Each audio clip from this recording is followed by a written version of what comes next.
What's going on, Jets fans? I'm back from camping finally. We also have a display case for our new football. We didn't have that in the last video. I got that actually right after I recorded those videos that I had scheduled for when I was camping, which in retrospect I probably should have made after or got this before because it's a pretty awesome case for the Adam Big Hill ball. We got the gloves in there and everything, so I'm pretty happy with that. But welcome back to the channel, guys. Welcome to some actual breaking news and not a scheduled video that I made a week ago because we have some stuff to be talking about that happened yesterday on the 8th, or I should be saying the 7th, I guess, actually. I'm not quite sure. I think it was the 8th. I can't remember. Either way, point being, whatever yesterday was, we finally had the Evgeny Svechnikov news break from what I saw originally was the Manitoba Moose. Now, what I originally saw, which was kind of weird because I was camping, like I said, not a lot of great service, and I first didn't really know what to expect with the signing because what I had saw was that the Manitoba Moose announced that they had signed Evgeny Svechnikov to a one-year contract for the 2021-2022 season. But that was the Manitoba Moose announcing that they signed a player, which I thought was very strange.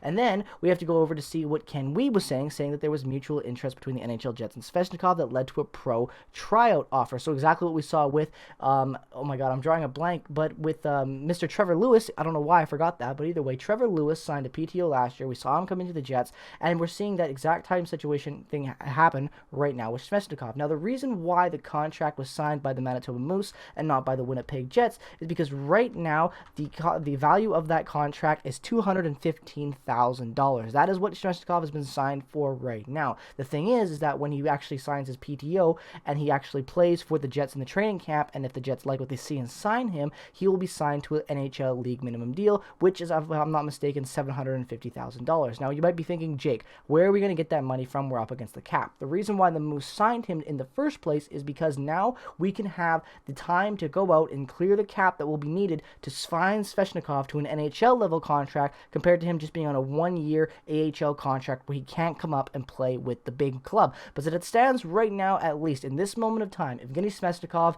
is a Manitoba Moose and not just yet a Winnipeg Jet, but he will be most likely going into the start of next season. And honestly, I know that sounds a lot confusing for out there, and it is confusing, but this is a great move by the Winnipeg Jets. You get it done early, you show the initiative that you want to bring this kid in. It was reported that they both had mutual interest in joining together on a contract with Svechnikov coming to Winnipeg, so getting that done is a very important sign and step in building that relationship with a younger player who has not been really given a fair chance in the NHL when you look at bad luck and just not really getting the best fit in Detroit. Injuries also plagued him. We've already talked about him briefly in that news video we did before I went to camping about the rumors breaking about a week ago and about the Howard stuff that happened as well. So you've already kind of filled in the gaps on who Svechnikov is as the player. I'll throw up his advanced stats again and his regular stats so you can just get an idea of the guy and his NHL sample size. We haven't seen enough of it, and it's going to be a great contract moving forward with the Jets into next season. I guarantee you that this kid is somehow going to make it into the top six, the bottom six of the forward core. With the departure of Mason Appleton, there's been a lot of debate on what that bottom six is going to look like because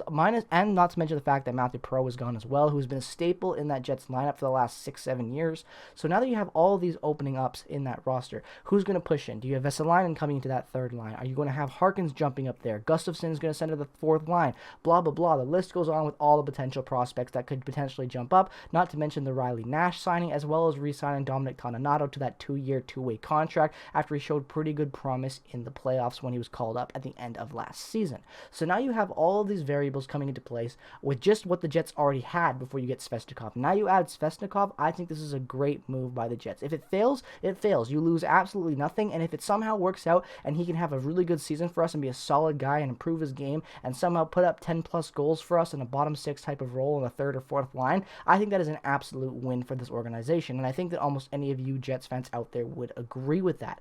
But Svechnikov moving forward with the Jets, going forward into the start of the PTO, and with everything else that will be happening throughout training camp, you definitely will be seeing more coverage about that news as it develops, because as it stands right now, Svechnikov cannot play with the Winnipeg Jets. He is only on an AHL salary one-way contract for the AHL. Kind of what we saw from guys last year on the AHL on the Moose that were top scorers like Nate Todd, who we wanted to see come up to the Jets near the end of that season, but we couldn't because he was on that one-year contract for the AHL only. It's not a two-way deal. It's only a one-way deal for the AHL. So because of that, you can't have him coming up and play. So it all is going to depend on PTOs and how his trial looks. He might look absolutely awful and not even get a contract by the Jets, but as it stands right now, my money's on Cheveldayoff and this kid and his agent having a pretty good relationship at this point, having that trust and wanting to give him an opportunity, and I definitely expect to see him with the Winnipeg Winnipeg Jets to start the season for the home opener and for our first game, because really, this kid's got so much potential, and if it fails within the first 20 games or less or whatever, you lose nothing. And for all the people saying, oh,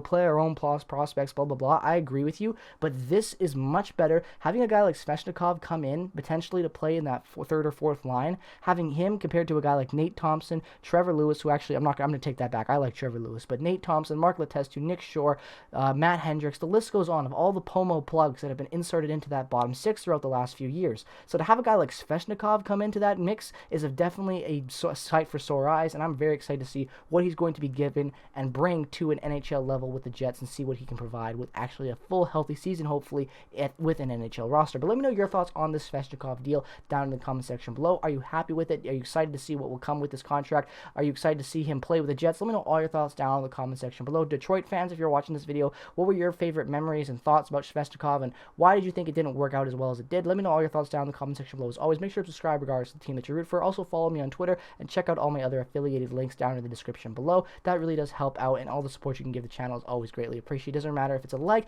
a subscription, a follow on Twitter, whatever you guys do to support the channel, I always appreciate it. So thank you from the bottom of my heart for all the support we've had over the last, I guess, month, I would say. Kind of been crazy, honestly. The middle of the offseason, and the support has just been overwhelming, so I really do appreciate that from the bottom of my heart. With all that being said, peace, love, and positivity to all you beautiful people out there in the world. I will see you guys with some more content very, very soon. Top 25 prospects ranked coming to you guys next week. Stay tuned. Turn on notifications if you haven't already. And with that being said, go Manitoba Moose, go, because you're not a Winnipeg Jet just yet, Mr. Svechnikov. Hopefully you will be soon.